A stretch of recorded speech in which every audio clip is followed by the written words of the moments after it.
Hey, it's Tucker Carlson. Imagine being a sixth grade boy in the United States right now. What are you hearing at school? What are they telling you on the internet? Well, they're telling you to stop being yourself. Sit still, stop joking, suppress your aggression, share your feelings, obey. Female qualities are virtuous. Masculine qualities are oppressive. That's the message. In case it wasn't clear enough, schools around the country have removed urinals from boys' bathrooms. The male body itself is shameful. Sit down when you pee like a good little girl. Views like this are often called feminism or woke politics, but in fact they amount to mass conversion therapy, an attempt to change the fundamental nature of people. Nothing like this has ever been attempted at scale. It's one of the most grotesque and destructive experiments in human history. What would it be like to find yourself the subject of that experiment as a boy trying to become a man during the Biden years? Well, you might kill yourself. Many have. You might decide to reject your own manhood and embrace androgyny, or even switch sexes. Girls are better? Fine, I'll become one.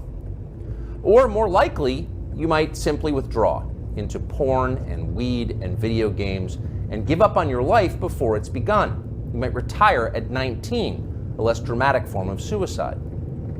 All around us, this is happening. Noticing it is forbidden, but that does not make it any less real. So it's probably not surprising that Andrew Tate was the most Googled man in the world last year. He offers a different vision. Tate is a former professional kickboxer who about a decade ago began posting advice to young men on social media. Tate's view is that men want respect above all. It's how they're wired. In order to get respect, men must become worthy of it. They must become more impressive. Wake up early, work as hard as you can, stay sober, find God, keep yourself physically fit, don't complain. That's his worldview. Earlier generations of Western leaders might have found parts of Tate's message inspiring. Now it's seen as a threat. The media treated him like a criminal up until the day he was officially classified as one. Just after Christmas last year, Tate and his brother Tristan were arrested and thrown into prison in Romania, where they live. The Tates were held without charges for 3 months, very likely with the encouragement of the British and American governments. In June, they were charged with human trafficking. They're now under house arrest until their trial. Are the Tates guilty of human trafficking? We're not their lawyers, but it's worth noting that as of today, not a single woman has come forward to say that she was kidnapped or imprisoned or moved across international borders against her will by Andrew or Tristan Tate. It's also true that in some ways, the charges against the Tates seem inevitable, like they were always going to happen. Accusing a man of a sex crime is the fastest possible way to discredit what he's saying. Days after WikiLeaks revealed that the US government had been spying on its allies and lying about it, Julian Assange was arrested in London for rape. 9 years later, prosecutors dropped the case against Assange for lack of evidence, though somehow that fact was not as widely covered. Is that what's happening here? Again, we don't know. Jeffrey Epstein's dinner partners insist that Andrew Tate is a pervert and a criminal. Maybe they're telling the truth. Either way, we think Tate's views about men very much deserve a hearing. So we flew to Romania to talk to him. We're posting the entire interview here on Twitter because we've been assured it will not be taken down for ideological reasons, as so much of his content has been. The video is long, but if you can, take the time to watch it. Make up your own mind about Andrew Tate. Here it is. So what are you charged with? That's a really good question. I'm charged with being the head of an organized criminal group, which is in charge of recruiting girls to make TikTok videos to steal the money from the TikTok views. Recruiting girls to make TikTok videos and stealing the money. So it's really a financial crime? It looks that way, and it's very interesting because the girls who they've identified to add to the file are saying that we're not victims of anything and this isn't true. But the state believes it's true, and the state thinks that I, as a 35-year-old man, woke up. I was already extremely financially successful. I was already a father. I was already very well known. I had no financial motivation. I have no criminal record. It's not my personality profile, but I woke up at the age of 35 and decided to make girls do TikTok to enrich myself with the pennies that I would earn from TikTok views. So in the United States, I think the belief is that you were charged with human trafficking. Yeah, that's human trafficking, because what you do is you force a girl to work against her will for financial gain. That's human trafficking. And their justification for this is that girls do TikTok. Some girls I know who they found who say they're not victims have TikTok accounts. How do you force someone to do TikTok videos? I guess the prosecutor is going to have to explain that, isn't he? It's a very interesting scenario I'm in, and I'm inside of Romania, so I have to show a degree of respect to the Romanian judicial system, and I have to show a degree of respect to the situation I'm in. But the overall charge is that there's an organized criminal group. There's a group of us. I'm the head of it. My brother is below me, and we use the lover boy method to convince women to do TikTok videos to make money so that we can steal the TikTok money. So there's no, just to be clear, you are not accused of pandering, of pimping, of No. forcing women to have sex with anybody. No, not forcing them to have sex, not restraining their movement, not stopping them from living a full life, but the fact that we are somehow convincing them to have TikTok. Very interesting. I don't think. But there's no actual. I'm asking you this because I do think it's a widespread belief that you were accused of pimping. Yeah, no, that's nothing to do with any of this case. Absolutely nothing. And it's kind of scary because the crime in itself of human trafficking is a unique one, because they can ignore the statement of the victim. So the girls have come forward and said, this is insane. You've just picked us because we're near Andrew and we're his friends. But the whole idea of the crime is they can say that she's brainwashed, right? She's under duress. So you can ignore her statement. State says she's a victim regardless of the fact that she says she's not a victim. So it's very interesting because the difference between sex and rape is consent, right? Right. But they remove all of that. They're like, nope, you're a victim. No matter what you say, we're deciding you're a victim. And they've chosen them. And of course, these girls do nothing pornographic. They've never had sex with anyone, nothing to do with that. So they've picked TikTok. So it's scary. Imagine you're a full-grown man anywhere in the world today. They can find two girls who have TikTok on their phone, which is every single female on the planet, and they can accuse you of forcing them to take the TikTok money. And even if the girls say they didn't do that, this isn't true, then you're still a human trafficker. But force, what does that consist of? Forcing someone to do something? Are they accusing you of using violence or? No, they're accusing me, and this is the thing, they're accusing me of using the lover boy method, coercing them by being nice. And by the way, these charges presumably are public, so. They're public, and this is extremely serious, but if you actually analyze the overall case against me, they're saying that Andrew and his brother, by being nice men, convinced girls to have TikTok accounts and then take the money. And it's very interesting because inside of the entire case file, there's not a single financial transaction to us for money. What are the penalties? They're extremely severe, 5 to 10 years in jail.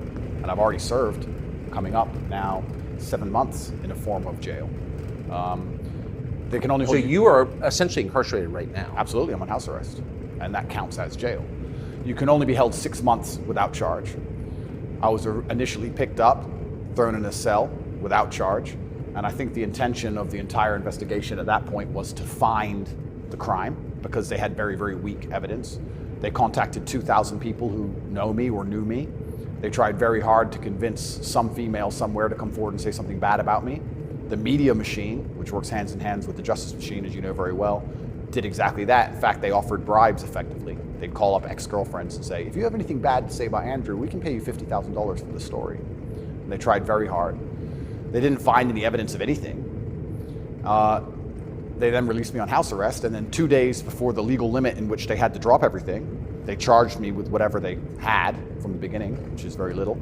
And now we have to wait for the Romanian judicial system to analyze the file and, God willing, throw it away. How long did you spend in jail? I was in jail for 92 days in a Romanian jail cell. What was that like? It was certainly an interesting experience.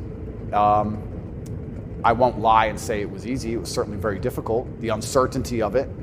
It's a very uncertain situation to be picked up on just before New Year's Eve and thrown in a cell without charge. And I'm asking different prison guards and different prisoners, how long am I going to be here? One person was like, I've been here 2 years. I'm like, have you been charged? He goes, yeah, but I haven't gone to court yet. Like, everyone's been there for years. I thought I was going to be there for years. And it certainly takes a mental toll on you. And I think jail is a different experience when you know you're innocent. There was a guy in there for murder. He's like, yeah, I murdered someone, I'm in jail. You can your soul and your mind can accept the punishment for a crime. But when you've actually done nothing wrong, I think jail is a lot harder. Did you know why you were there? Not initially. So for about the first 2 weeks, I never actually got told in English what I was accused of because I was arrested on December 29th. There's New Year's. What were the circumstances of that? Yeah, December 29th, 5 a.m., the armed guards ran in this house. They spent all day searching the entire house. They're very interested in electronics, as most federal agencies are. And then they took me that evening and said, we're going to go and put you in jail for 24 hours. And after 24 hours, you see a judge, and the judge will decide if you stay in jail. And the judge decided I should stay in jail. What did you do? I mean, who'd you call? I had a lawyer, and my lawyer came and he said, we need to analyze the case file. We need to see what they have against you.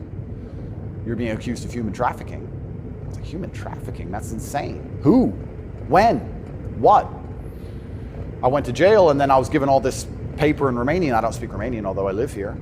And then I was waiting for the translation. So I think it's about 2 weeks before I finally got the papers in English to understand why I was in a jail cell. And then I really understood how insane the accusations were. What is human trafficking?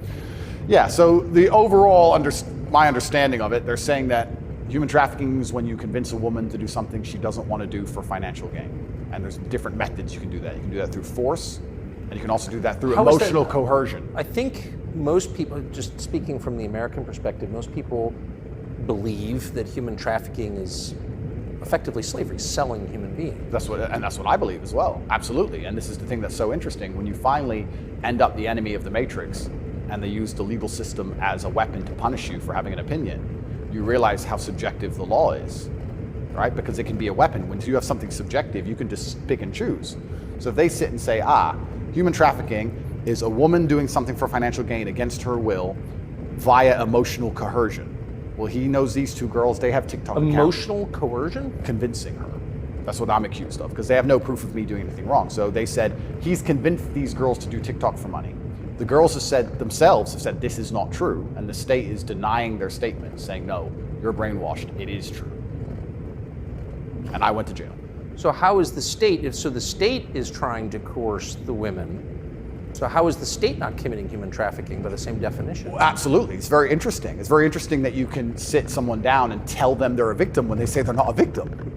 You're a victim of being coerced, and we're going to try to coerce you into conceding you were coerced. Exactly, it's a very interesting scenario. And okay. Yeah, and it's a very interesting scenario, and it's up until this point, no judge has looked at the evidence of the case. So up until this point, I've been to court a bunch of times, but the only reason I was in court was to discuss my preventative detention. So under Romanian law, if you being free can impede the investigation, you should stay in jail. So the judge agreed that, yeah, maybe if he's free, he can damage this investigation, because they're trying very hard to get something on this guy. So I've done a bunch of jail time. And now it just begins. The judge is going to look at the case, and like I said, God willing, I still have enough faith in the Romanian judicial system that she's going to look at this and go, this is not a crime. Or you're aware of the media coverage of this, however. So you're in jail for 90 days or more, and the rest of the world is talking about you. Do you know what they're saying? They're saying very heinous things, and I would hate to come across as a conspiracy theorist, Tucker, but I kind of have a feeling that this might be something to do with my influence and an attempt to slander my name. Perhaps I'm crazy, but the fact that they chose such a heinous crime, and they report it so heavily, and they won't shut up and keep repeating basically a slander attack day after day after day. Also considering the fact that other people who genuinely commit heinous crimes have far more favorable press coverage. But I don't want you to think I'm a conspiracy theorist. Please, Tucker, I would hate for you to come here and call me crazy. Yeah. But something very strange about it, and I think What, when Jeffrey Epstein's friends call you immoral? Yeah. The goal of it is certainly to slander my name, and I like to see it as a litmus test. I like to see it as an intelligence test. Anybody who wakes up and looks at me and goes, he's a human trafficker because of TikTok, they're fully gone. So, but from the West, just to defend the average news consumer in the West. Sure. Andrew Tate, kind of an outlaw. Yep. Lives in some palace in Romania, wherever that is. Yep. And Romania sounds like the kind of place where human trafficking is like the main industry. A lot of it happens here. That's what's so crazy about it, right? What's so crazy is if they really want to find a human trafficker, I think they could probably do it quite easily. But they managed to get me. That's certainly the perception. But it's one of those charges that kind of sells itself. Oh, absolutely. And it doesn't matter if you're found guilty or not, right? You're a human trafficker forever. And but I do think that public consciousness is changing. I think with things like there's been some very large court cases recently involving some very famous people in which women were caught lying, trying to slander men's names for rape and these kinds of things. And I don't think people believe it anymore. But that scares me to a degree, because I think that the typical weapon, the standardized playbook, is now failing, and I don't know what the new playbook's going to be. It's almost like better the devil you know. That you're too famous, you're too successful, we don't like you. Call him a rapist or a human trafficker, put him all over the news, slander his name, try and wreck his life. Now that nobody believes it, what's the next move? What are they going to try next? Wouldn't it just have been easier to commit like a massive financial crime and defraud people of billions, come up with like a fake cryptocurrency, call it like, I don't know, FTX, or just give a name to it. Yep, something random. You know, steal billions and get your parents involved and buy a bunch of real estate in the Bahamas, and then like you'd be sort of a hero, right? Oh, absolutely. And I would have certainly made a lot more money than TikTok, because I don't think TikTok even pays you for views. And if it certainly does, I never got a single transaction from it. So it's a very interesting scenario. But if I was accused of a financial crime, my name would not be slandered. So no, of course. Well, of course not. You have the presumption of innocence. So just back to the jail thing. So you're in with your brother. At the beginning, I was not, but towards the end, I was. Yeah. What did you do all day? It's a good question. I looked at the wall, stared at the wall, smoked cigarettes, lots of push-ups, read the Quran. You smoked cigarettes, did push-ups, and read the Quran. Basically, yes, and certainly had some introspective moments. Tried my best to get out, tried my best to via my small phone calls, understand what's happening in the outside world. Tried to make sure that the people I love and care about are taken care of, because I'm the man of my family, and I'm also the man of quite a large, I wouldn't say empire, but life. And there's a whole lot of people who rely on me. You know, you have staff and families, you have children and families. I know the feeling, yeah. So when you're plucked from that, it's kind of strange. You're in jail and you're concerned for yourself, but your primary concerns are also all your duties as a man. I have duties as a man. I don't want children to starve. You've got a whole tribe. I've got people to pay. So it was very, very frustrating, constantly trying to make sure everybody else was okay and feeling helpless. That's what hurt me the most. I was trying to make sure everybody I love and care about was fine, and I wasn't as powerful as I should have been, and that was very upsetting, and especially if they were going to keep me there for years. I was having serious concerns about how I can feed the people I love. Did you ever come to the edge at all? No. I certainly had some days I was less happy than others, but I made sure that my mindset was built in a way that I could always be doing something constructive. And also, I think you get what you give in life. And if I ever felt particularly sad on a day, I would try very hard to make other people happy, because if I made other people smile, I'd feel better. So even the dinner ladies or the prison guards, I'd try very hard just to make people smile. I know it sounds silly. Some of the prison guards were more open than others, but there was a couple prison guards who were ice cold, didn't want to say a word to me, and like, "Hey bro, your hair looks amazing," and you just stare at me like he wants to shut up. But I just try my best to cheer people up, to cheer myself up, and as a man, all you can do is just find the resolve to continue doing the best you can in this current circumstance. So, what were the other prisoners like? I don't want to insult Romania in any way, and I love this country and I chose to live here. But if I had to describe it for the people, for an American audience to understand, I don't think Romania and a lot of these countries have the same kind of mental health setup or the mental health support that a lot of Western nations have. So you end up in jail. So I think there was a lot of mental health problems inside the jail. So it was very similar. It wasn't just a jail, there was also a lot of mental health problems in there, which adds a new complexity and a new dimension to the suffering, because there's just random screaming and there's suicide, and it's certainly not a very nice place to be. Oh, so it's horrifying. Yeah, I don't want to go back. You hear the phrase Romanian prison, and it sounds tough, so it was what you would imagine. It is, and when this process is over, there's a lot more I will say, but I will say the staff were very nice to me, and I want to make this clear. I want to make it very clear that all the staff in the jail were very professional and very nice to me. I would almost say that they believed I was innocent, and they understood that I didn't belong there. There was a semi-apologetic vibe to the way I was treated by the guards, if that makes sense. Yes. They understood very well. I don't think anybody, like I said, with a functioning brain believes that me at the age of 35 decided to steal TikTok money and ruin my entire life without financial motivation to girls who say they're not victims of anything. I don't think anybody with a brain. Well, the fact that you're not accused of a sex crime or of violence, which I think most people don't really understand. Yep. And they can look it up. Yep. I mean, but you're not actually accused of rape, selling anyone, pimping. Correct. Okay. That right there raises a lot of questions. Well, yeah, and this is the thing that's so interesting, because I'm accused of using a method of human trafficking called the lover boy method. So how that would traditionally work is a man would meet a girl, become her boyfriend, take her to another country, turn her into a prostitute, say I love you, like pimping. Of course. But they're saying, because all my conversations with these girls are very nice, they're saying that I use the lover boy method to convince them to do TikTok. And once again, I never made a penny from TikTok, and I have no interest in girls' TikTok's accounts, and I've never made any money from TikTok in my life. So that raises the question. So that right there, I think, I mean, we can let people assess. I'm not, an expert on the Romanian legal code, but that's kind of not the impression that most people have. Okay? And that's the media who have made that the media have tried very hard to do that. And if I had to estimate, I think that the overall intention was just to throw me in a cell, use the media machine to drum up something real. I think that's what the goal was. So, but what's and I believe that, obviously. Yeah. One thing, I've never been to Romania before, and one thing I'm struck by is the American presence here. Oh, it's massive. Fully understand that. So there are 3 NATO bases here. Yep. Now. They're bustling because of the war in Ukraine. Yep. One's on the Black Sea, Yep. right below Crimea. So this is strategically important, this country, to NATO.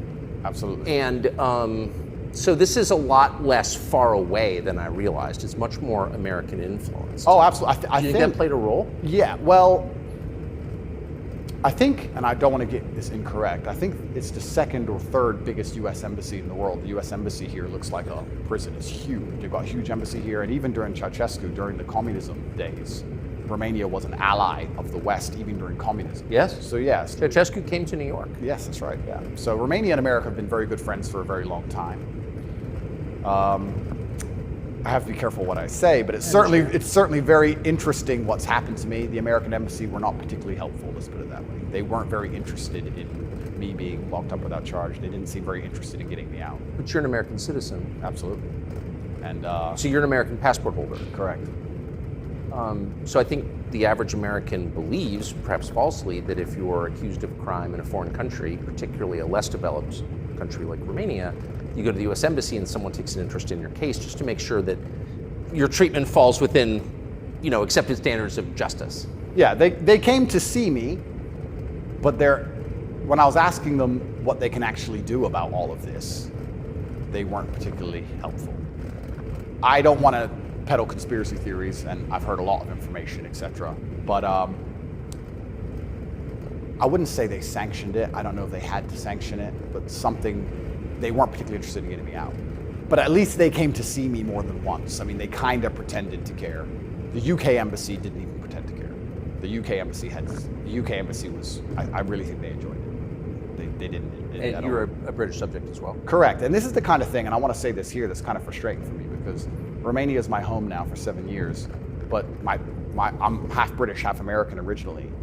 And when something like this happens to you, you have this longing for home. You kind of want to go home. When you end up in a jail in a country where, even though you've lived for a long time, you don't speak the language, you don't understand the legal system, going to court in a foreign language is far more intimidating than in your own language. You can imagine. You don't have a clue what's being said, you don't understand how anything works, and then you kind of have this longing for home, but I feel like my home countries hate me, and they hate me because of my message, which I believe to be a positive message. So you kind of have this strange feeling of homelessness, because it's like, well, if I go to the UK, I believe they're going to attack me the same. If I go to America, I believe they're going to attack me the same.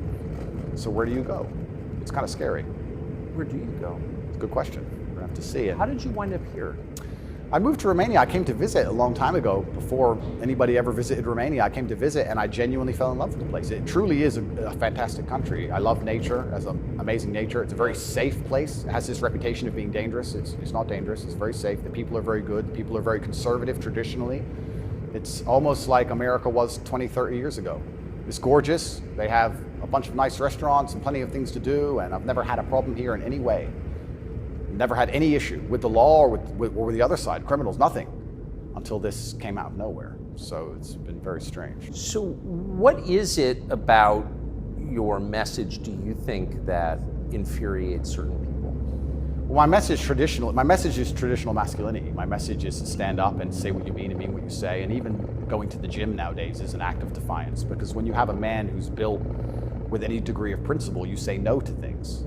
And I think if I have to analyze my message and why I'm so disliked by the people who dislike me, it's not the things I'm saying, it's the fact that if you adhere to my principles and you adhere to the things I say, you end up being the kind of person who will resist certain ideas. You say no. What kind of man never says no? Name a man who never says no. Men say no, right? Men wake up and say, no, I don't think that should be done this way. No, my children will not be taught that. It's no. the father's primary job. Absolutely. So when you say to men, listen, you're allowed to have an opinion. You're allowed to have standards. You're allowed to have boundaries and barriers. You're allowed to get up and become important and work hard and try hard and become the kind of man who can't be controlled, then you're seen as an enemy. And especially with the massive influence I've gained, I think they look at me and go, he's helping men resist slave programming. We don't need him around. We need to empty their brains so we can inject the slave programming and convince men to be eunuchs. Because once you're eunuched, then you're not a threat. I think I buy that. Because your message, I'm not the world's expert on your message, but I've seen a lot of it, and it's not explicitly political, actually. No, it's not political at all. And their original attack before this Matrix attack is they weaponized virtue, which is what they usually do. There's no genuine virtue inside of these people. They weaponize virtue. They find a virtue, and they turn it into a bullet, and they shoot at you. I'm sure you know very well. Yeah, I've heard. Yeah. I was a misogynist for the longest time just for saying that men should have standards. If you tell a man he can have standards in a relationship in any way, you're a misogynist. It's actually very interesting because what does that mean to have standards in a relationship? But this is the thing that's so interesting about it, because they've gendered the argument when I never did. I said as a man, you shouldn't have a girlfriend who is a liar and a cheater, and you also shouldn't have male friends who are liars and cheaters. You shouldn't be around dishonest people, yes, male or female. Amen. And they gendered it and said, he's a misogynist. He's saying that men should only act this way with women, etc. I said that men should have standards, and you should have protocols that you're prepared to accept, and you should have hard parameters. And if a woman doesn't want to adhere to those parameters, that's her decision, and it's her prerogative, but you don't have to stay with her. Why should you? What's wrong with that? Well, that's teaching men to say no.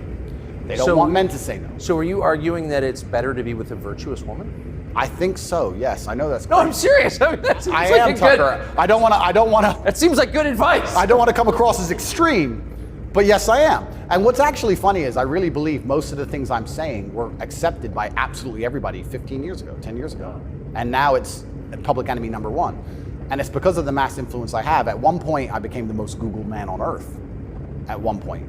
And it's a scary situation I'm in. But if you're arguing that it's really important for a man to find a good woman, a decent woman, an honest woman, that's the truest thing that's ever been said. I Absolutely. mean, that's the most important thing any man can do. I mean, I can just tell you firsthand. Oh, thank you very much. Married 32 years, that's the most important thing. And you think saying that angered people? Absolutely, because I'm arguing the only way to do that is via masculine excellence. I'm saying in the world we live in today, it's hyper-competitive, and if you want to be the kind of man that has the choice of women to choose a good one, you need to be an excellent man. It's no longer acceptable for you to just be an average Joe or below average.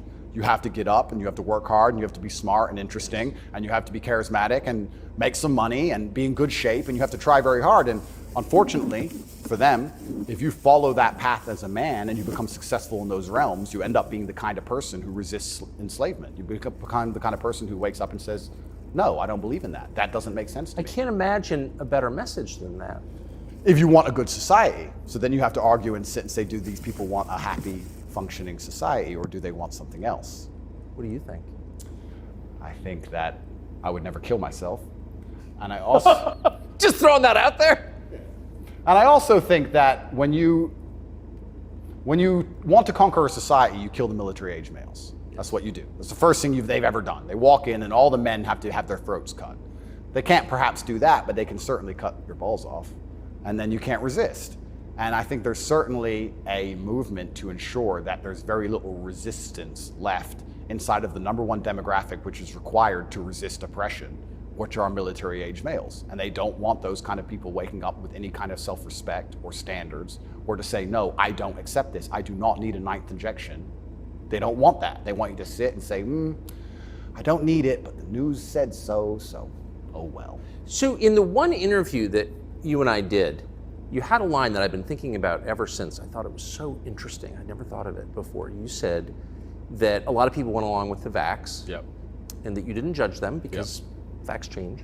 But now that we know that a lot of what we were told was wrong and some of it was a lie, it is a requirement of your own dignity, of your own self-respect to say so. Completely. And people should apologize. I really do believe. And I have nothing against people who fell for the propaganda, fell for the programming against the vaccine. Yes, I agree. Fine. But you should wake up and say, I was fooled. I've learned my lesson. I will not be fooled again. But if you were fooled by the MSM and took the injection and you continue to be fooled and you've not self-reflected and you've not realized that they lied to you the entire way and you now believe the new bunch of lies that are all over the television, then there's something wrong with you. Or you don't care that you were lied to. You don't care that you were lied to, because I think a lot of this is actually genuinely cowardice. I think it's a very easy worldview. The life is easier if you accept the news tells the truth. Yes. Everything they want me to believe is true. Everything's nice and simple. Good guys, bad guys, doop-de-doop-de-doo. And if you want to actually wake up, it takes a degree of bravery, because then you have to destroy your entire worldview, everything you've ever understood and everything you're told, and you have to really look at the world and go, oh, this is a mess. And that takes bravery. And once again, that's why they don't want men to be brave. They want you to sit there and go, oh, it's easier if just, CNN said, so it must be true. And it's cowardice. And they're trying to instill cowardice in all of us. That's what they're trying very hard to do. And I think even just me as a person, the people who hate me, my detractors who dislike me so much, even if I say nothing, I just turn up, big, bald, strong, fast car. It's just me. I'm like the enemy to them, because I symbolize men who don't comply. And not don't comply in a negative law-breaking way, but don't comply if we don't agree with that or we don't see common sense in that, we're going to politely decline. And that's simply not allowed. What's it like to have the prospect of prison hanging over you? I think that I like to believe that this is a test from God. I like to believe that if you become the most Googled man in the world for saying that you have mental resilience, that God is going to make sure you don't have that degree of fame without testing you. I like to believe that God comes along and says, yes, I've allowed you to become the top G. We're going to see if you really are the top G. I believe that's how the world works. It's certainly intimidating, especially knowing you're completely innocent. But I believe it's a test, and I believe it's my job to pass the test for my ancestors and for people watching over me and for God. And I think I have to do the absolute best I can possibly do in the scenario and the circumstance, regardless of whether I win or lose. I still believe I'm going to win because I've seen the case file and I've seen that no laws have been broken. But even in the very unfortunate circumstance that this matrix attack goes deep enough to throw me into a jail cell, I think I should handle it like a man. I think I should stay and finish the process, and I should walk with my head held high and suffer as much as I need to suffer to stick by my convictions and know that I'm an innocent person. And I refuse to break. I refuse to cry. I refuse to be depressed about it. I'm going to wake up and I'm going to smile regardless. And regardless of what happens to me, I want everyone to know that, one, I would never kill myself, and two, I think that as a man, there's always going to be a degree of pain and suffering in your journey. I don't think you're ever going to become a successful man or be good at being a man without pain and suffering. And there's many times in my life where something terrible happened to me, and at the time, if I could change it, I would have. But retrospectively, you kind of look back and go, you know what, that was formulative for me. That's right. That is what God decided I needed to become who I became. So all of the pain and all the suffering I've ever gone through in my life ended up, in the end, building me into the person I am, and I'm proud of who I am. So if God decides I need to go back to a Romanian dungeon for however many days, then all I can do is accept it and accept his plan and accept that it's going to make me a better person. And so you see the hand of God in your life? Absolutely. I think that he is the best of planners. And like I said, if you retrospectively analyze all the times in life you wish you could have changed things, yes, he knew better. And I'm going to have to accept that. When did you conclude that? I guess I always kind of knew. I was atheistic for a while when I was younger. But as you get older, you start to look at the world and understand that the thing for me was actually, I guess, a scientific principle. It was Newton's law of equal and opposite force. If there is evil in the world, and I'd like to think we both agree there certainly is, yes, there has to be an equal and opposite force, which is good. And I would like to think that is God. Even the idea of God as a notion, even just as a concept, if that idea of God resists evil, then God is real. If you have two islands, you have two people, let's say a ship crashes, and you have two people who swim to two different islands. And one island, they're atheists, savages, and they rip you apart. And the other island, you get there and they believe in God and they believe they're not allowed to kill you. Even just their idea of God saved your life. So I think even just the concept of God in and of itself, if enough people believe it and makes them do good, then God must be true. And that's the equal and opposite forces, the evil of the world. And this is how I view it. So I don't see how anybody with a conscience cannot believe in God.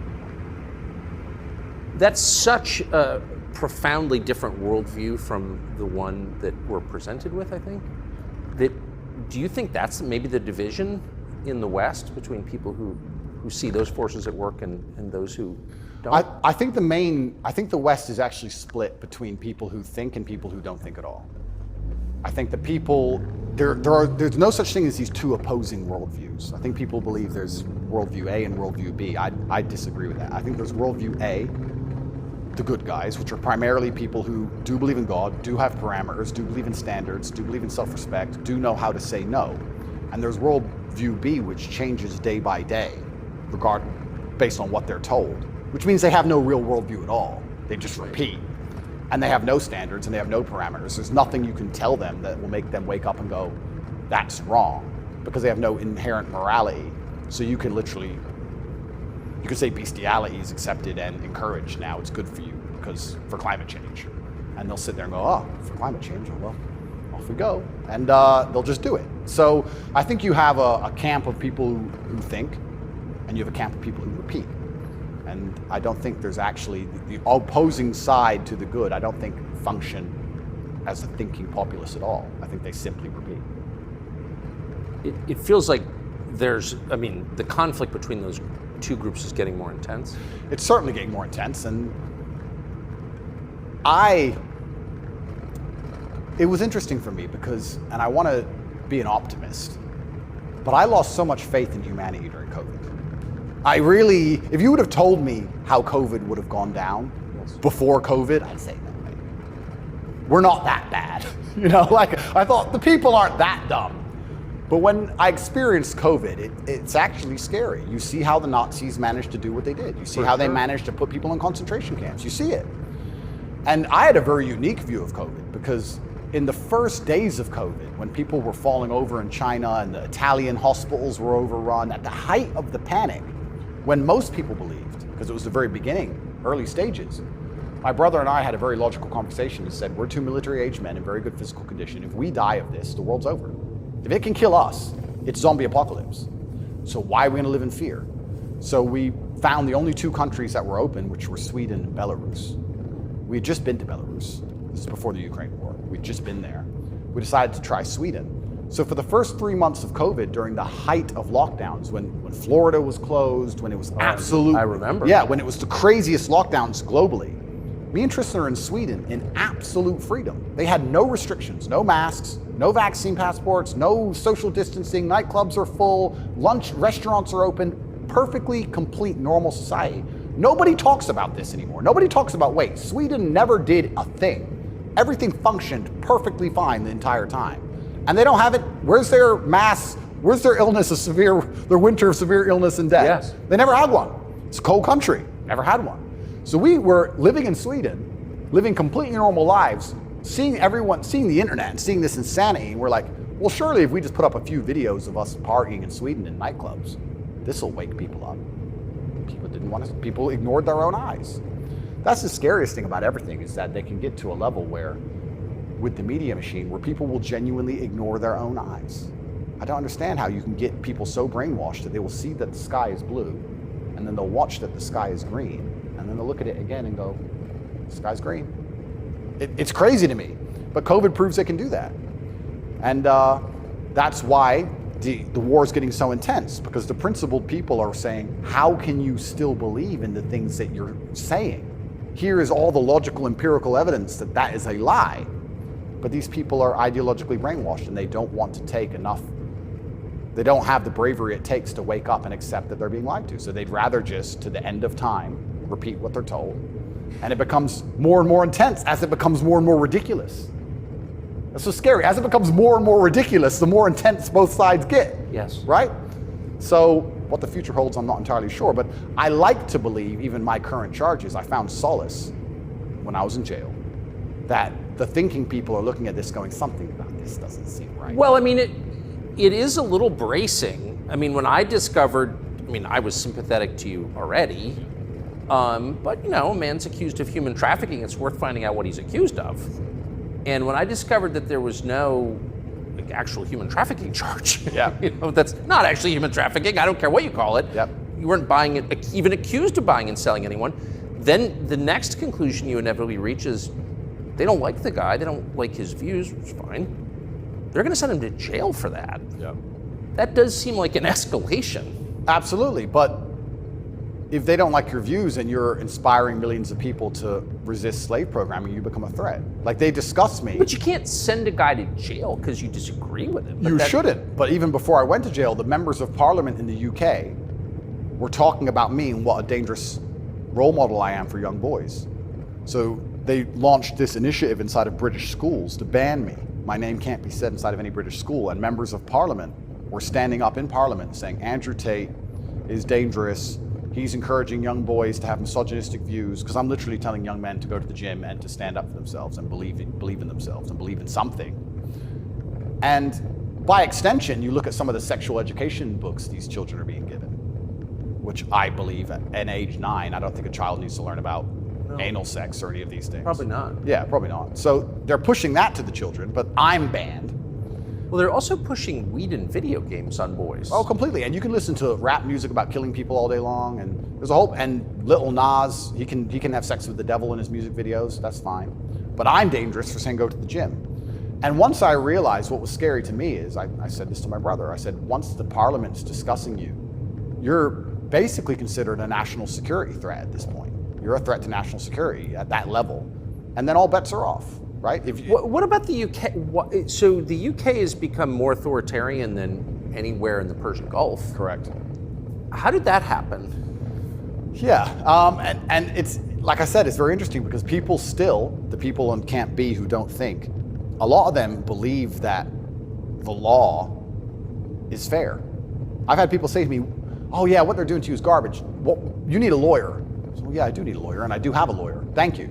But it's not that simple, unfortunately. You know, the law is very subjective, and if they want to attack you with it, they're going to do a very good job of attacking you with it. And that's what the UK does. The UK have these laws which are extremely subjective, and they can use it as a weapon to basically silence anyone they decide. But or why? hurt anyone they decide. England is the birthplace of free speech, of habeas corpus, of kind of framework of liberal democracy that we thought we believed in. Yeah. And now it's a country where people are arrested for praying. Well, what happened? Good question. And there's a saying that I heard, and I don't know who said it, but he said that a sick country adopts laws like a dying man will try medicine. And I think that the UK is failing in real time. If you look at it in any metric, whether it's living standards, whether it's crime rate, any metric you can measure the success of a country by, it's fallen off the cliff. It's becoming more and more expensive to live there. The education system's gone down the pan. London is the stabbing capital of the world. You're not safe to leave your house. So their answer to this is just more and more and more laws. And unfortunately, as they do that, they're not even intelligent enough to actually attack the people who are doing genuinely bad to the world. They just make more and more authoritarian laws, and they end up using them to attack the people that the government doesn't like. And I ended up being one of them. And I think Europe in general has problems. If you look at France as we speak, I think it's on fire, isn't it? Most of it? It is. Yeah. So they have issues, and their answer, what's a government's solution to anything? Law. What can a government do? No matter what. But they're not laws that are aimed at fixing the problem that's right in front of them. No, they're laws aimed at fixing the person who's talking about the problems. So why don't you get rid of the guy who tells everybody? Isn't that easier? Tucker? Why fix any of this? If we just shut him up, they won't know. No, but that's like responding to a heat wave by breaking your thermometer. Completely right. That's the plan. Insane. Plan 1 is to break the thermometer. We might deal with the heat wave a bit later. But get air conditioning. No, let's break the thermometer. For now, there's too many people talking about the heat wave. So let's just break that. And then later on, maybe when we have time, we'll do something about the actual issue. It does seem like a lot of this is an effort not to talk about the real thing in Europe anyway, which is migration. Yeah. And the UK, formerly known as England, and France have both been completely changed by people from other countries. Yep. And I'm sure have added good things too. I mean, I'm not, you know, but they've changed them, and in general, they're not better countries. And like, why can't anyone admit that? But this is what's really interesting to me about what's happening, because we're talking about masculinity and men who say no and men who stand up. But there has to be balance, right? Yeah. Everywhere in the world, there has to be power balances. If there's not a balance in power, there's going to be a vacuum, and that's going to be filled. If you neuter the native population of men, if you destroy their mentality to resist, if you tell them that every single thing about them masculine is wrong, and you basically feminize and unicate them, turn them into eunuchs. And then you import high testosterone men from the third world who don't believe any of this garbage, who grew up in a society where they understand the only way to succeed is to be a fearsome predator to a degree. What do you think is going to happen? Like, who's supposed to protect the sanctity of these nations and these settlements and these towns and villages? The police? No. In general, I would argue that it's the masculine essence that can be detected by the people who arrive. I guarantee if you were to put a bunch of these migrants in Sarajevo or Moscow, they behave themselves. Oh, yeah. I have a feeling they just look around and go, not today. But when you neuter the native populace, then it's like, well, there's a power vacuum, and when there's a power vacuum, what do we expect to happen? So that's what are the French gonna do about it? What's your average Englishman gonna do about it? Nothing. And that's the thing, and that makes you wonder: is this purposeful? Like, why these two actions of neutering the native populace and importing these high testosterone third worlders are so at odds with each other? Is this purposeful? I'm not sure, but has anyone considered this? So yeah, it's interesting because you talk about these are huge and intentional trends, and I mean they're historically transformative trends. They're a big deal, so they're probably not happening by accident, right? There's got to be some intent. How could there not be? That's right. And how do they expect all of this to end? And this is exactly what's happening with migration. The problem with migration specifically is that there's no native masculine populace to enforce any degree of culture or boundary or parameter. And like I said, I would argue the point. And I've been to Sarajevo and I've been to Moscow. I've been to these places and I've seen there's a whole bunch of migration and everybody seems to just behave a little bit differently. And I think that's because people understand that men live here. That men live here. If you turn up in someone's house and their house is pristine, you're probably going to take your cup and you're going to go put it in the kitchen. But if you turn up in somebody's house and it's a fucking mess, and nobody respects the house and nobody cares, and the man is drugged out of his mind, half asleep on the couch, what are you going to do with your cup? You're going to leave it there. You don't give a shit. If you turn up to the Western world and look at it, then you're going to hit on his wife. Absolutely. So what do we expect to happen in these scenarios, right? And it is purposeful and it is scary that even me just telling men to go to the gym is seen as an act of defiance to the point where I have to be punished. I must go to jail. I must be silenced. The thermometer must be broken. If at the end of all of this, no matter what happens, do you plan to stay in Romania? I love Romania. I love this country. And if I am found not guilty, I will stay in Romania, yeah. I will still stay here. I don't believe in running away. I also believe, and perhaps this is... Yeah, I didn't even want to ask you that because you've got a legal case pending, but I mean, presumably you're rich enough to run away when you haven't. Correct, I'm not going anywhere. I think if I was anywhere in the Western world, this would have happened to me. I don't think this is Romania's fault. Let's put it that way. I don't think this is Romania's fault. I think if I resided in Switzerland or France or Italy, the same thing would happen. From knowing what I know. I think it was going to happen to me regardless, and I think I do have a large amount of sympathy, especially amongst the Romanian population. I get thousands of messages a day from Romanians apologizing to me. I think the people here actually like me. My waiter at lunch yesterday is one of them. He wanted you to know, yeah. Oh, amazing. This is what I mean. Everyone understands what's happening. My problem is not with Romania. I don't hold any personal grudges against Romania. I think that this Matrix attack was going to come to me.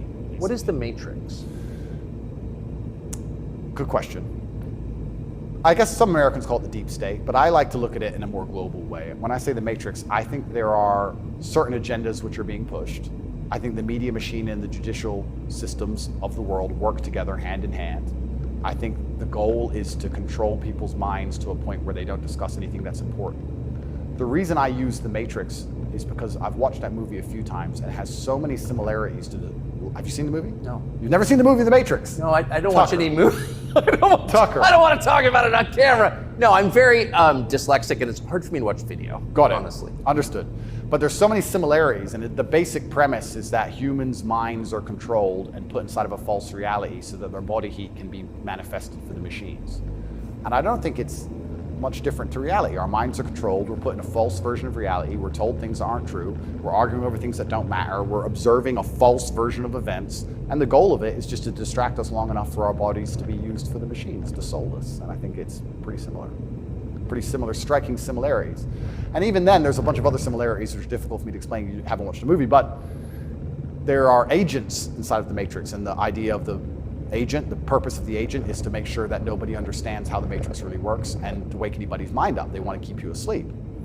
And any person can become an agent at any time. If they're not unplugged, if their mind is not free, they can become an agent, and their job is to keep you asleep. And you see agents all the time. COVID awoken me to agents. When I would sit and talk to somebody and they seemed perfectly rational and normal until I mentioned COVID, and then they'd fully change. No, it's dangerous. No, what do you mean? What do you mean? Are you crazy? My grandma got sick. And they became an agent instantly and started repeating the news to me. And I was like, your grandma got sick. How old is she? 97? Interesting. Oh, I better lock myself in my house then. Dumbass. So agents exist and the Matrix exists, and I think most people's version of the world is a false one. The idea and the world that most people have in their mind and how society functions and how all these things function, I genuinely believe is completely false. I think they've all been lied to. I don't think anybody understands how any of the world works. And I try and use some very simple, very simple analogies to wake people up. I said to one of my friends once, I said, if me and you could play video games for $10,000 and you could cheat, would you cheat? He goes, well, no. I was like, if I was whooping your ass and it was 10 grand a game and you could cheat, would you cheat?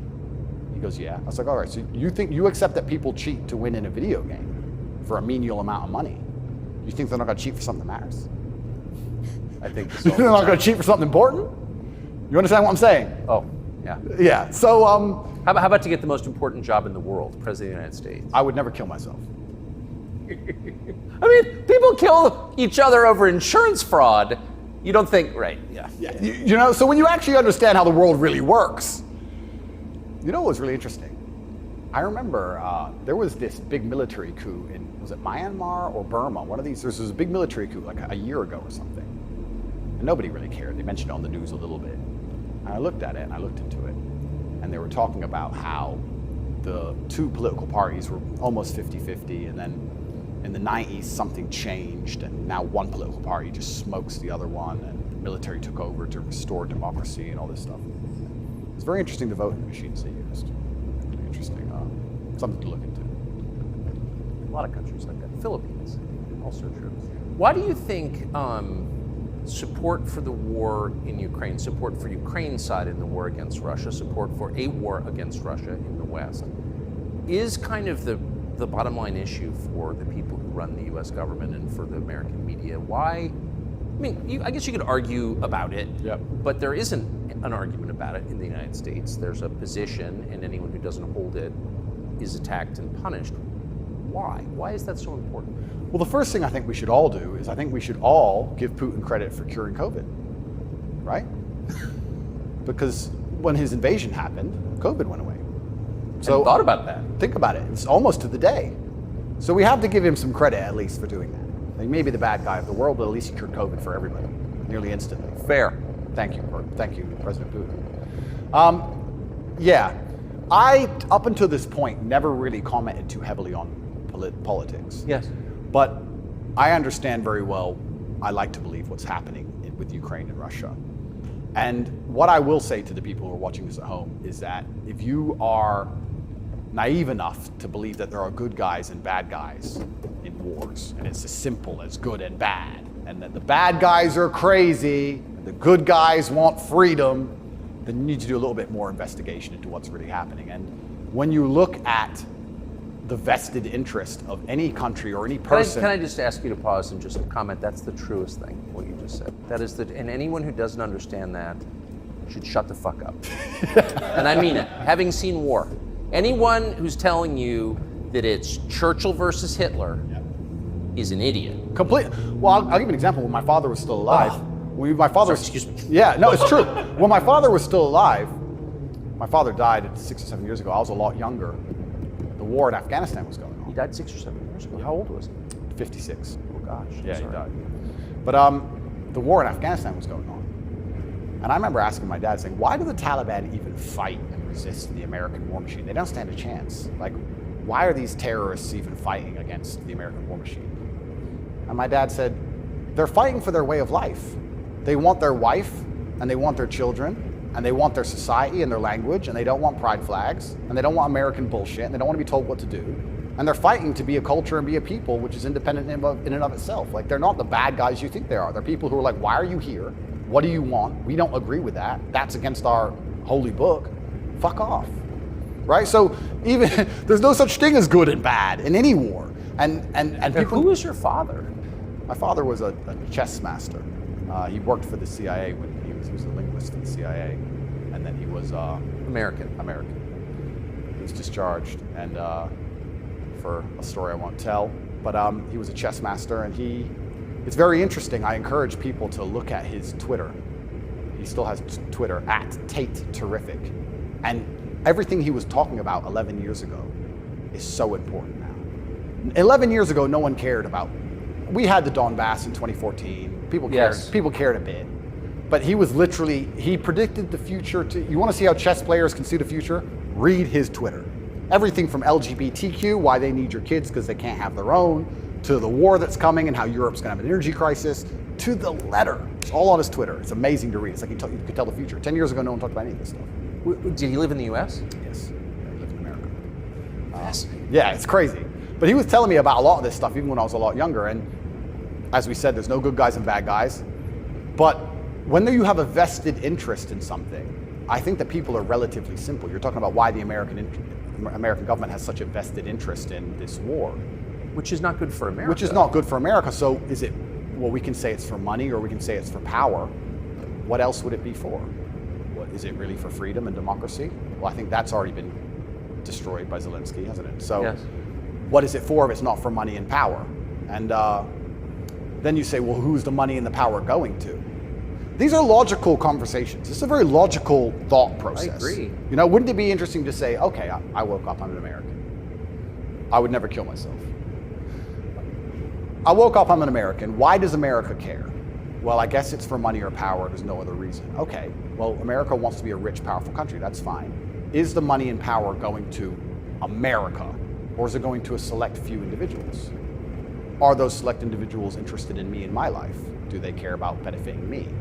Do I need to support the power grab of these select few individuals? Is that going to be a smart move for me to make, for me to have the best possible human experience? But this is a very logical thought process. Yes. People don't seem to think anymore. They believe that there's a good guy and there's a bad guy, and one team's completely good and one team's completely bad. One team's crazy. They often use the word crazy because to be completely bad, you have to be crazy, right? So you're crazy, he's crazy, just for no reason. Reasonless. It's insanity. I don't know if you saw Lukashenko with the BBC. Did you ever see that interview? No. Oh, brother. Please watch it. The way he destroys the BBC. I thought I did the best job, but I take second place. Amazing, amazing. But yeah, and you just have to be critically thinking. And then after you're critically thinking, you have to be brave enough. And this is the real pandemic of the world, is cowardice. You have to be brave enough to look around you and realize, everything was a trick. Everything was a lie. But why not be a coward? I mean, it's just a lot easier, right? Well, it used to be. This is the thing that's interesting. I would actually argue in the 1950s and 60s, if you were to agree with every single narrative and obey every single law and do exactly what you were supposed to do and pay your taxes, etc., you'd at least get a wife who respected you. You'd at least have children who could go to school without being indoctrinated to a degree. Yeah. You could have a nice house. You could have a pickup truck. You could have a pretty good life if you just followed the rules. Yes. I don't think that's true anymore. I think that if you are a man especially, and this is what I talk about masculine issues, if you're a man who is born and you decide to do exactly as you're told, you're gonna end up depressed, in debt, working a job that you hate, with a wife who doesn't respect you, with kids who don't listen to you, in a house you don't own, until she leaves you, and then you contemplate suicide a while, and maybe you might find some purpose towards the end, enough to survive and pay your taxes, and then you're gone. I don't think a man who just follows the programming is going to find any happiness. But they don't care. Why would they? They have no interest in masculine happiness. This is another thing that's very interesting. We talk about men's mental health all the time, especially in the UK. I'm not sure about America, but in the UK, they have this big drive for men's mental health, saying that men commit more suicides. Men A lot more. Because it's hard to be a man. We commit more suicides, we're more depressed, we have all these mental health problems. I come along, I genuinely get thousands of emails a day saying I'm helping people men's mental health, but no. Can't help it the way Andrew wants. You can't tell them to go to the gym and stand up for themselves and have pride. What kind of man's gonna have a solid mentality and not have mental health issues if he has no pride? It's part of being a man. Part of being a man is proud of yourself. If you wake up and you're not proud of who you are and how you look and the things you say, how are you ever going to have a solid mentality? So when I teach things that genuinely help men's mental health, that's outlawed. No, you're not allowed to do that. Instead, you have to take our version, which is to pretend to care about men's mental health, but not give a shit. Give them a life they know they're not going to enjoy, pay taxes, and die. And men are the backbone. Medicate them. And medicate them. Medicate them long enough to keep working. The same way as we medicate farm animals. Just a bunch of injections. Yeah, just keep them alive long enough to get the milk. Milk's gone. Chop the head off. Boom. They need to put you in prison. They're trying. Yeah. I can see why. They're trying. And it's scary. A lot of people, but then what do? Do I just shut up? No. You don't think so?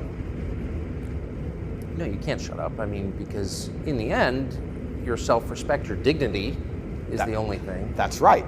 And this is what people don't understand. People say, Andrew, why are you fighting this war? And they don't understand that war is certain. You either fight war against injustice and you fight war against the things you know that are wrong and you feel good inside of yourself, or you accept the slave programming and fight a war with your own mind. You have to fight something. I can shut up and believe what I'm told in the news, but then I won't. Why am I so unhappy all the time? Why am I depressed? Why does my life suck? Why does my woman ignore me? Why do my children not respect me? You're fighting a war, then you're fighting a war with your own mind. I'd rather have all of me on side and fight against what I know is genuinely evil. You can't escape the battle. The battle's here for all of us. So I've made my decision, and that's why I can't be quiet, because you just said I would lose my self-respect, I'd lose my dignity, and I don't think I can function that way as a man. And I don't think any man should be able to function without self-respect and dignity. The reason men died on the Titanic was for self-respect and dignity. They went into the icy cold water and died because they would feel honorless if they jumped on the boat and left the women to die. That's right. So when you have self-respect and dignity, you have a hard parameter, and you'll do things which are deemed crazy or insane because you believe in them and you stick up for yourself. And that's why they don't want men to have self-respect and dignity. Rather be a free man in your grave. Absolutely. So I can't be quiet, and I'm going to say what I believe is true. And I genuinely believe I'm helping the world. I think that any young man who is a follower of mine, I will argue there's no influencer on the planet besides me who is genuinely benefiting their life. I know you're not big on the internet. I look at these other streamers and these other influencers. They play video games all day. They smoke weed on stream. They talk garbage. It's a bunch of drama back and forth like girls. I'm the only influencer or streamer who's genuinely talking about making money, because you need to have money to escape the matrix. It's very hard to resist enslavement when you have to pay the bills. Getting physically strong, because a strong body is a strong mind. Standing up for yourself. Self-motivation. All these things. I'm talking about genuinely positive things. Very few people are. And I think that is an extremely important message that needs to be told. And I'm not going to stop doing it because I know I'm genuinely helping the world. And they're going to try and punish me for it for the rest of my life. I think this is just beginning. And I think when I beat this case, which I believe I will be, I think something else is going to come. And it's kind of scary because I am a little bit afraid and a little bit intimidated by the incompetence of my enemy, because their standardized playbook is now failing in real time. The standardized playbook is the media attack, the lie, and it's not working anymore. And it got me a little bit worried about what the next move is. You used to just be able to lie about a guy all over the news and you win, right? But now it's like, shut up. So now what? I don't know. And that's what's kind of scary in my scenario, because nobody's going to believe any of the crap they print about me. Nobody believes it. Nobody believes it. Whenever I do an interview with the Matrix media, nobody believes it. They have to turn the comments off, because everyone in the comments are just ripping them apart. Well, you do seem very sad on the verge of killing yourself, are you? Absolutely not, really. No, I never would. And that's what You said that. I know. I have to keep saying it. I have to keep saying it because it's scary, right? But I believe you get 3 lives. I think they cancel you initially. And then when that fails, they try and put you in jail without a reason. And if that fails, there's only one option left after that. That's right. So I'm in a very scary scenario. But I guess same as the men on the Titanic just couldn't get on the lifeboat. I just can't stop saying what I believe to be true. If a young man comes to me and says he's depressed, I'm going to tell him how to become a kind of man who's proud of himself. And if that makes him the kind of person that resists slave programming, I'm always going to be public enemy number 1. You've said depression isn't real, or it's not, as the way we describe depression isn't accurate. What do you think of depression? When I say depression isn't real, that really upset the world, especially the liberals, because they all live on medication, right? When I say depression isn't real, I'm saying that because I don't believe in things that can take away power from me. If I believed in depression, I would have been depressed in jail. But I can't be depressed if I don't believe in it. If you don't believe in ghosts, how can you be haunted? You have two people in a haunted house. One believes in ghosts, one doesn't. There's a knock in the night. One wakes up, calls an exorcist, is terrified, looks for a ghost. The other guy doesn't believe in ghosts. Knock in the night, goes back to sleep. It's the belief in the ghost that gives it the power.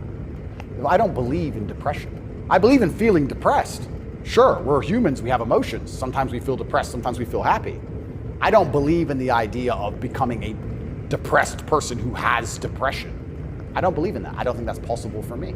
So if I don't believe in it, how can it happen? I don't believe in depression. So why would I not adopt the mindset that makes me the most capable predator I can possibly be? Why not adopt the mindset that makes me as competent and as fearsome as possible? If you have to install software in your own mind, why would I not install software that makes me capable of not only driving a Bugatti and flying on private jets, but sitting in a Romanian dungeon covered in cockroaches? I need to be able to do all of it. So why would I believe in something that made me incapable? I don't believe in depression because I think that even the belief in and of itself, when you feel depressed, you'll start to consider, maybe I have depression. Then you go see a psychiatrist who tells you you have depression and they want you on pills. It's the belief that goes down the spiral. If I feel sad, I go, I'm depressed today, I'll be fine tomorrow. So why, I suspect you're right, or what you're saying is pointing toward truth. That's my personal view. But even if I disagreed with you, I disagree with you. Why is that so offensive, what you just said? Well, that's what's interesting, because when I said depression wasn't real, the number of people who would attack me defending depression, this is what I didn't understand. Right. You say depression isn't real, but depression's ruined my life, and it's super real, and it ruined my life, and I lost my marriage. I'm like, if I told you it wasn't real, you should be coming to me saying, tell me how it's not real. Please help me with my depression. Why are you trying to convince me that it's real? Why are you sticking up for it? And why are you defending depression? And why would I adopt the thinking of someone who's sad? Why would I? You're going to convince me to take your worldview. You just told me your wife left you, you're fat, and you want to kill yourself. And you want me to sit here and go, with my perfect life, and go, you know what? I want to think like this guy. You're out your mind. I don't believe in it. And because I don't believe in it, it's made me the kind of person who can't become depressed. And the reason they don't like me attacking that is because depression is a fantastic way to subdue a population, right? If everybody's depressed, it's hard to have a revolution. You're depressed. Oh, they've locked us all in our houses. I don't want to go outside anyway. I'm sad, right? So depression's a fantastic tool of population control. They have no problem with you being depressed. They have a problem with you being the opposite, principled and energetic. No, you don't want principled, energetic people. That's a problem. A bunch of depressed people, easy. If you had to invade a country, would you rather the opposing army be principled and energetic or depressed? I'll tell you, I would not want to be invaded by a cheerful army.